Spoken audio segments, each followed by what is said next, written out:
Haqiqat bormi, haqiqat yo'qmi? Haqiqat yo'q. Meni o'zimni ukam Abdurazaq Ismoiljon Andijon shahrida Bog'ishamol mashina bozoridan 16.000 dollarga Malibu mashinasini sotib oldi. Naq 16.000 dollar sotib oldi. Notariusga bordi, shartnoma qildi, nomiga o'tkazdi. Andijon gaisiga borib nomer taqdi. Shu haydab yurgan vaqt ichida gaylar kelib, uyga kelib, mashinani jarima maydoniga olib ketdi. Nimaga deysizlarmi? Bitta andijonlik ustagar bola Toshkent shahriga borib, Sergeli mashina bozoridan 80 ta mashinani nasiya savdo qilib, har bitta mashinaga 1000 dollar, 2000 dollardan zakolat berib, 80 ta mashinaga olib kelgan. Bilsanglar, nasiyaga berganlar oddiy Davensk qilib beradi.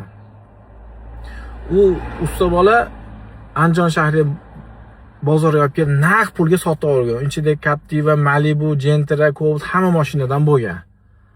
Uni Qo'rg'ontepa shahridagi Nurova degan notariusga har bitta mashinaga 1000 dollardan beraman deb kelishib, notarius bilan birga hamma mashinani afanim qilib sotib olgan.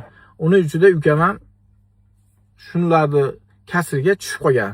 Notariusdan olgan, davlatning ishonchli notariusdan olgan, nomiga o'tkazib oldim deb haydab yurgan paytda shu mashinani olib ketib qoldi. Sud bo'ldi, tergov bo'ldi, haqiqat bo'lmadi. Mashinani shu Toshkentlik egasi olib ketib qoldi. Ukam 16.000 dollarga kuydi. Dardimizni kimga aytamiz endi? Aytinglarchi, haqiqat bormi, yo'qmi?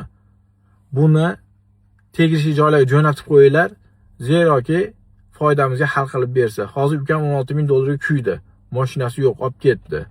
Ya'ni ko'proq nasiya savdo qilib olinglar shu eshitmaganlar. Bundan battar bo'lasizlar.